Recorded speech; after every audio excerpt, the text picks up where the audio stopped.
নমস্কাৰ সকলোকে মই মৃদুল কলিতা ইউটিউব চেনেল প্ৰজ্ঞা আছামলৈ স্বাগতম জনাইছোঁ। তো দশম শ্ৰেণীৰ বিদ্যুৎ পাঠটোৰ যিখিনি সাংখ্যিক সমস্যা আছে মানে গণিত আছে, সেই গণিতখিনি মই তোমালোকক কৰি দিব ওলাইছোঁ। গণিতকেইটাই মেইন, বাকীখিনি প্ৰশ্ন তোমালোকে জানা। গণিতকেইটাত অকণমান প্ৰব্লেম লাগিব পাৰে, সেইকাৰণে মই গণিতৰ যিমানখিনি গণিত আছে এই পাঠটোত সেইখিনি মই পূৰা পাৰ্টকৈ কৰি দিম। গতিকে ভিডিঅ'টো তোমালোকে শেষলৈকে চাবা, ঠিক আছে? এইটো পেজ নাম্বাৰ 202 মই অকল গণিতকেইটাৰ সমাধানকেইটা ওলাই দিছোঁ, চাবা। 102 কি কৈছে? 6 ভোল্ট বেটাৰী এটাৰ মাজেৰে চালিত হওঁতে প্ৰতি কুলম আধানক কিমান শক্তি দিয়া হয়? মানে প্ৰশ্নটো অকণমান বুজি লোৱা। ধৰি লোৱা এইডাল এডাল পৰিবাহীডালৰ মূৰত 6 ভোল্টৰ বেটাৰী এটা সংযোগ কৰা আছে। এইফালেদি সংযোগ কৰিলে আধান যাব, তোমালোকে জানা। এইফালেদি কি যাব? আধান যাব। তো আধানটো কুলম হিচাপত যাব, 1 কুলম 2 কুলম 3 কুলম তেনেকুৱা হিচাপত যাব। তো প্ৰতি কুলম আধানক মানে 1 কুলম আধানক এতিয়া চোৱা, আধানখিনি নিবলৈ কাৰ্য কৰিব লাগিব। হয়, আধানখিনি নিবলৈ কি কৰিব লাগিব? কাৰ্য কৰিব লাগিব। সেই কাৰ্যখিনিকে আমি কি বুলি ক'ব? আধানখিনি নিয়া কাৰ্যকে আমি তাৰ শক্তি বুলি ক'ম। যিমানখিনি কাৰ্য কৰিব লাগিব সেইখিনিয়ে শক্তি। তো ইয়াতে চোৱা, এই আধানবিলাক নিবলৈ যিমানখিনি কাৰ্য কৰিব লাগিব সেই কাৰ্যখিনিয়ে হ'ব কি? শক্তি। চাবা, আমি গণিতটো এনেকৈ কৰিম। দিয়া আছে, কি দিয়া আছে চোৱা, 6 ভোল্ট বেটাৰী এটাৰ মাজেৰে 6 ভোল্ট, এইটো বিভৱ ভেদ দিয়া থাকিলে বিভৱ ভেদ দিয়া আছে। ভি ইকুৱেল কিমান ভোল্ট? 6 ভোল্ট। তাৰপিছত প্ৰতি কুলম আধান দিয়া আছে চোৱা। আধানক আমি কিউ আখৰেৰে বুজাওঁ। কি আখৰেৰে বুজাওঁ? কিউ। তো আধানটো প্ৰতি কুলম মানে 1 কুলম আধান। তাৰপিছত কিমান শক্তি দিয়া হয়? মই অকণমান আগতে ক'লো যে সেই আধানখিনি নিবলৈ যিখিনি কাৰ্য কৰিব লাগিব সেই কাৰ্যখিনিয়ে হ'ব শক্তি। বুজি পালানে কি ক'লো? আধানখিনি নিবলৈ যিখিনি শক্তি মানে কাৰ্য কৰিব লাগিব, তোমালোকে জানাই আধান নিবলৈ কৰা কাৰ্যই বিভৱ ভেদ। সেই কাৰ্যখিনি ওলাব দিছে। কাৰ্যক আমি ডাব্লিউ আখৰেৰে বুজাওঁ। কাৰ্যখিনিয়ে হ'ব শক্তি। এতিয়া চোৱা, এই তিনিটা বস্তুৰ মাজত এটা ৰিলেশ্যন আছে। বিভৱ ভেদ, আধান আৰু কাৰ্য, এই তিনিটাৰ মাজত এটা ৰিলেশ্যন আছে। ৰিলেশ্যনটো কি? ভি ইকুৱেল ডাব্লিউ বাই কিউ। এইটো জানা তোমালোকে, হয়? বুজাওতে পাইছা এই তিনিটা ৰিলেশ্যনটো ভি ইকুৱেল ডাব্লিউ বাই কিউ। তো যিহেতু ভি ইকুৱেল কি আছিলে? ডাব্লিউ বাই কিউ। তো ইয়াৰ পৰা আমি ডাব্লিউটো ওলাব লাগে। ডাব্লিউটো যদি ওলাও, কিউটো এইফালে আনো, কি হ'ব? V into Q equal W. হয়, তো এতেকে ডাব্লিউ ইকুৱেল কি হ'ব? V into Q. মানে বিভৱ ভেদ আৰু আধানৰ যিটো পূৰণফল, সেই পূৰণফলখিনি হ'ব কাৰ্য। চাবা, ভি মানে কিমান পালা? ভি মানে পালা 6 ভোল্ট, কিউ মানে পালা 1 কুলম। এইটো যদি পূৰণ কৰি দিওঁ, 6 এক গুণ কিমান? 6। গতিকে কাৰ্য ওলাই আছে, কাৰ্যৰ এককটো কি হৈ যাব? জুল। তাৰ মানে 6 ভোল্ট বিভৱ ভেদৰ মাজেৰে 1 কুলম আধান পাৰ হওঁতে কিমান শক্তি দিয়া হয়? 6 জুল শক্তি দিয়া হয়। নিশ্চয় বুজি পাইছা? তাৰ মানে এনেকে লিখি দিবা, এতেকে 6 ভোল্ট বেটাৰী এটাৰ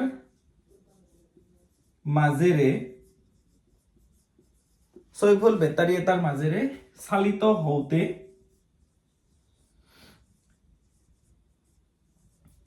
প্ৰতি কুলম আধানক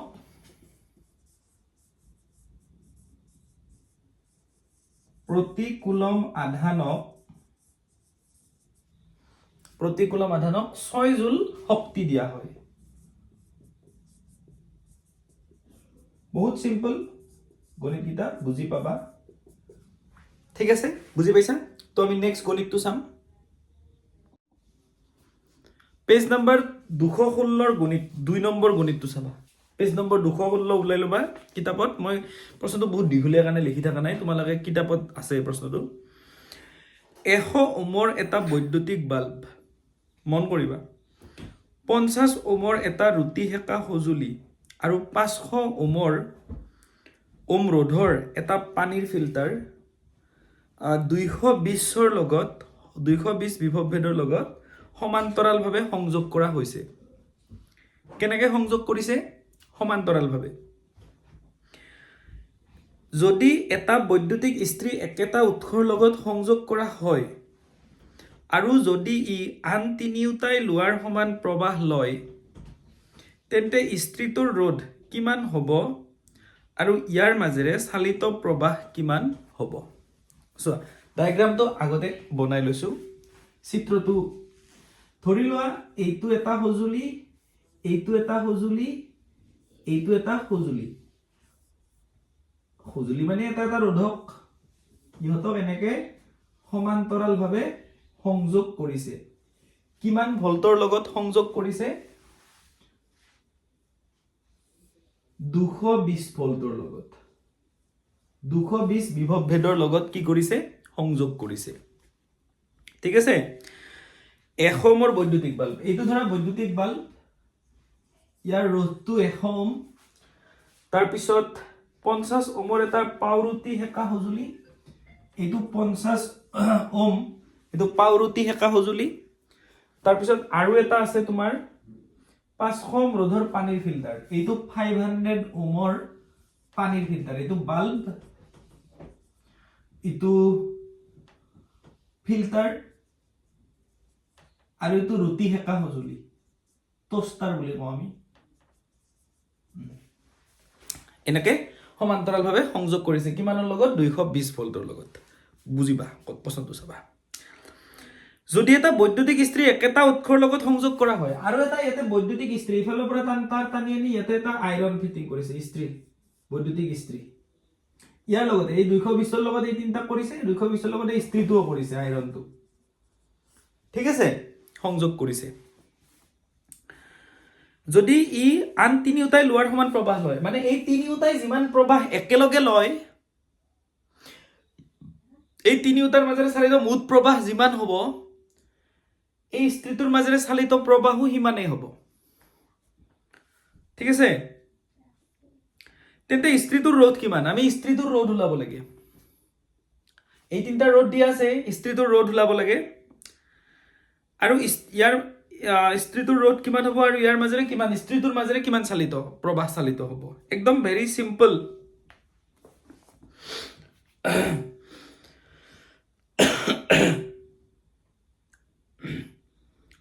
বুজি পাইছা নহয় আমি কি কৰিব দিছে মন কৰা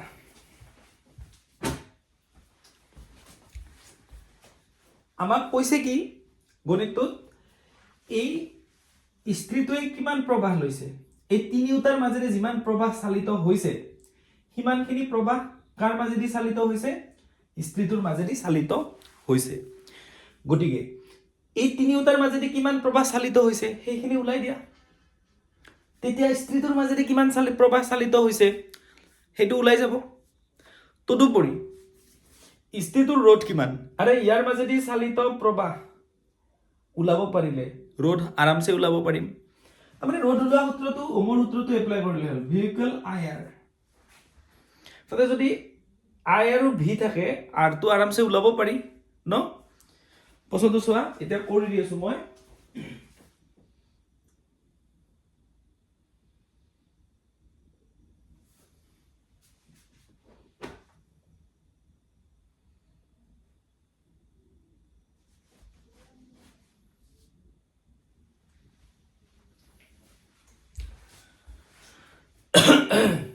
ইস্ত্ৰীটোৰ ৰোধ কিমান সেইটো ওলাব দিছে ইস্ত্ৰীটোৰ মাজেদি কিমান প্ৰবাহ চালিত হৈছে সেইটো জানিব লাগিব তেতিয়া ৰোধ গম পাম তাৰমানে ভি আৰু আই জানিলেহে আৰ ওলাব পাৰি এতিয়া ইস্ত্ৰীটোৰ মাজেদি কিমান প্ৰবাহ চালিত হৈছে সেইটো ওলাবৰ বাবে এই তিনটাৰ মাজেদি কিমান প্ৰবাহ চালিত হৈছে সেইটো ওলাই লোৱা কাৰণ গণিতটোত আমাক ক্লিয়াৰলি কৈ দিছে এই তিনিওটাৰ মাজেৰে যিমান প্ৰবাহ চালিত হৈছে স্থিতিটোৰ মাজেৰেও সিমানে প্ৰবাহ চালিত হৈছে ঠিক আছে দিয়া আছে বৈদ্যুতিক বাল্বৰ ৰোধ বৈদ্যুতিক বাল্বৰ ৰোধ এটুক R1 বুলি ধৰিলো দিয়া 100 ওম বৈদ্যুতিক বাল্বটোৰ ৰোধটো 100 ওম তাৰ পিছত ৰুটি হেকা সজুলিৰ ৰোধ ৰুটি হেকা সজুলিৰ ৰোধ এটুক R2 বুলি ধৰিলো কিমান ওম 50 ওম ন তাৰ পিছত ফিল্টাৰৰ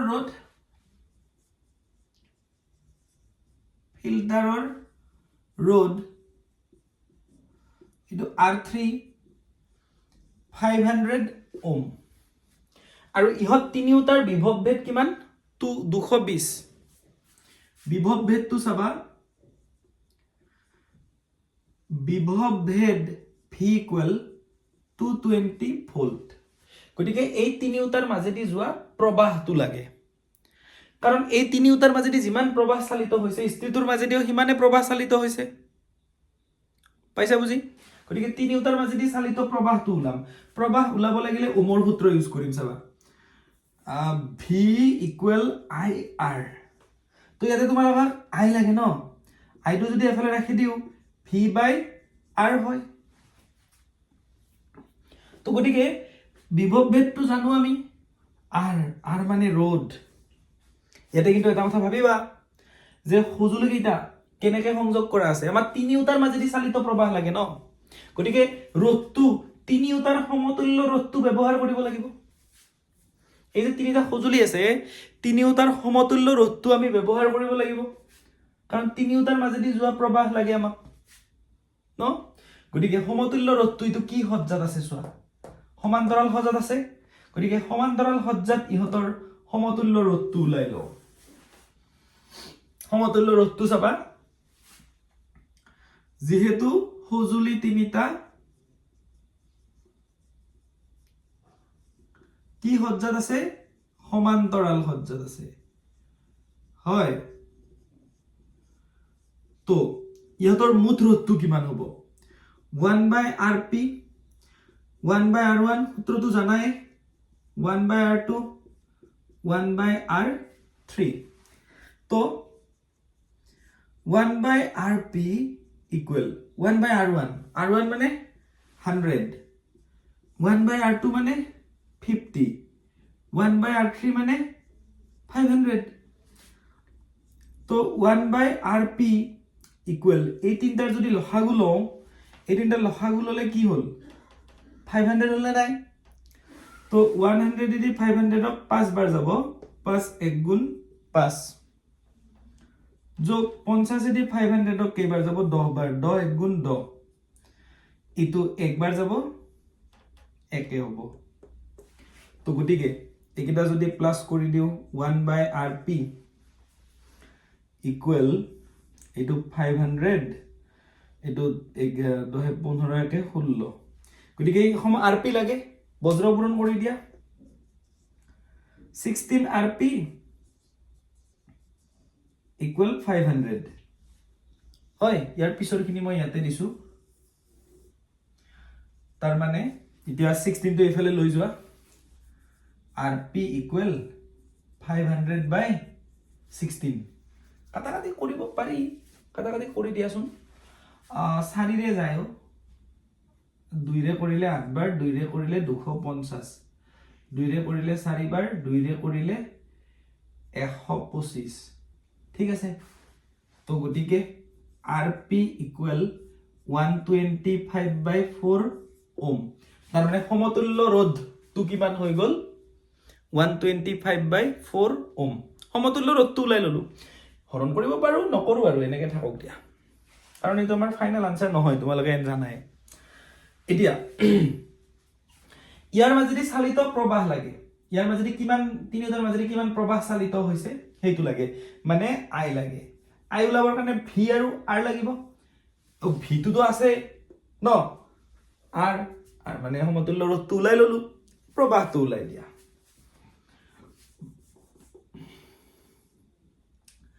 ওমৰ সূত্ৰ ইউজ কৰা প্ৰবাহ বিভৱভেদ ৰোধ এই তিনিটা থাকিলে আৰু ওমৰ সূত্ৰৰ বাহিৰেনো কি হ'ব V ইকুৱেল IR তো এটাকে তোমালোকক কি লাগে I লাগে ন I ইকুৱেল কি হ'ব V বাই R V বাই R V মানে কিমান হ'ল 220 R মানে কিমান হ'ল এইটো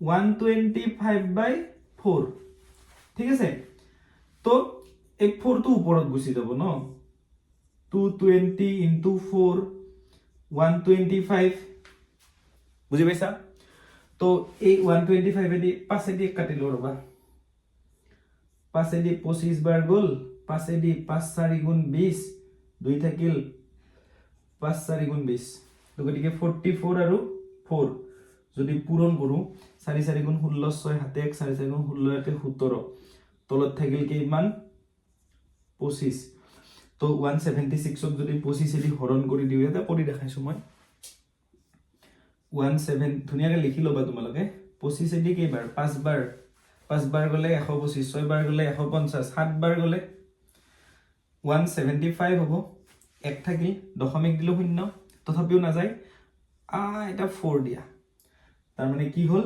7.04 প্ৰবাহ ওলাইছে না এককটো কি হ'ব এম্পিয়াৰ তাৰ মানে এই তিনিটাৰ মাজেদি কিমান এম্পিয়াৰ প্ৰবাহ চালিত হ'ল 7.04 এম্পিয়াৰ প্ৰবাহ চালিত হ'ল নিশ্চয় বুজি পাইছা এখিনি লিখি লোৱা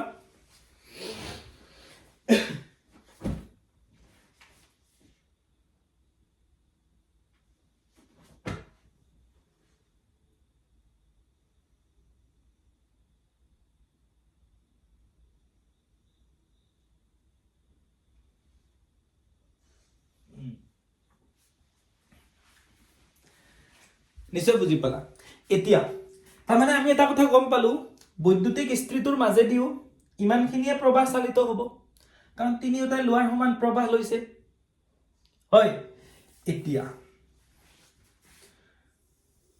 আমি আৰু এটা বস্তু ওলাব দিছে বৈদ্যুতিক ইস্ত্ৰিটোৰ ৰোধ ওলাব লাগে এই তোমালোকে প্ৰথমতে এইখিনি কৰিবা তাৰপিছত এইখিনি কৰিবা তাৰপিছত এইখিনি বৈদ্যুতিক ইস্ত্ৰিটোৰ কি ওলাব লাগে ৰোধ ওলাব লাগে চাবা বৈদ্যুতিক ইস্ত্ৰিটোৰ ক্ষেত্ৰত কাৰ ক্ষেত্ৰত বৈদ্যুতিক ইস্ত্ৰিটোৰ ক্ষেত্ৰত আমি কি ওলাব লাগে আৰ ওলাব লাগে এতিয়া আৰ মানে ৰোধ তো ওমৰ সূত্ৰটো যদি চাও ওমৰ সূত্ৰটো হ'ল V equal I R R ওলাব লাগিলে V আৰু I লাগিব I টো গমে পালো I টো কিমান হ'ল 7.04 তো এটাকে ইস্ত্ৰিটোৰ এটা লিখি দিবা মাজেৰে চালিত প্ৰবাহ I ইকুৱেল 7.04 এম্পিয়াৰ ইস্ত্ৰিটোৰ মাজেৰে চালিত এইখিনি কাৰণ এই তিনিটাৰ মাজেৰে যিমান প্ৰবাহ চালিত হ'ল ইস্ত্ৰিটোৰ মাজেৰে ইমানখিনি প্ৰবাহ চালিত হ'ল এতিয়া বৈদ্যুতিক ইস্ত্ৰিটোৰ ক্ষেত্ৰত বিভৱ ভেদ লাগিব এই বিভৱ ভেদটো 220 আছে 220 ভোল্ট তাতে গমে পাইছা একেটা উৎসৰ লগতে সংযোগ কৰা বুলি কৈছে 220 ভোল্ট গতিকে এই ইস্ত্ৰিটোৰ বিভৱ ভেদ পালো প্ৰবাহটো গমে পালো I এটো লেখা আছে তাৰপিছত কি লাগে ৰোধ লাগে ওমৰ সূত্ৰ মতে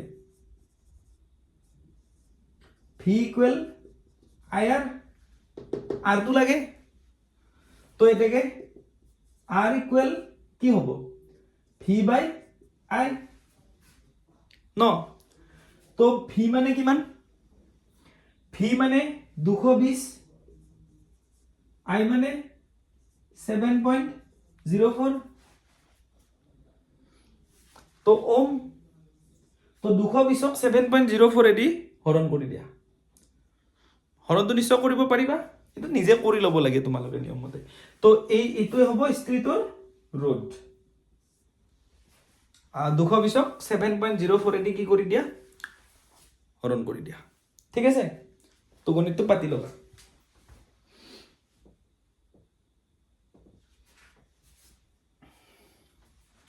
হৰণটো আৰু মই কৰি নিদিওঁ লাগে যদি কমেণ্টত জনাবা এইটো হৰণ আৰু নিজে কৰিব পাৰিবা দশমিক উঠাই ল'বা দুটা 100 ওপৰত গুচি যাব 704 দি এইখিনি হৰণ কৰি দিবা যিটো হয় হিটোৱে হ'ব আনসাৰ ঠিক আছে কি ওলাব দিছিল স্ত্ৰীটো ৰোড ওলাব দিছিল এইখিনি ওলাল ইদৰে এইটো হৰণ কৰিব লাগিব দশমিক উঠাই 100 হ'ব 100 টো ওপৰত যাব ইয়াতে দুটা শূন্য বাঢ়িব 704 দি এইখিনি হৰণ কৰিলে যিমান হ'ব সিমানেই হ'ব ঠিক আছে তো নিশ্চয় বুজিছা তো আজিলৈ এৰিছো মই পুনৰ এটা নতুন ভিডিঅ'ত বাকি কেইটা মেথছ কৰি দিব চেষ্টা কৰিম তো তোমালোকে বুজি নাপালে মোক জনাবা ধন্যবাদ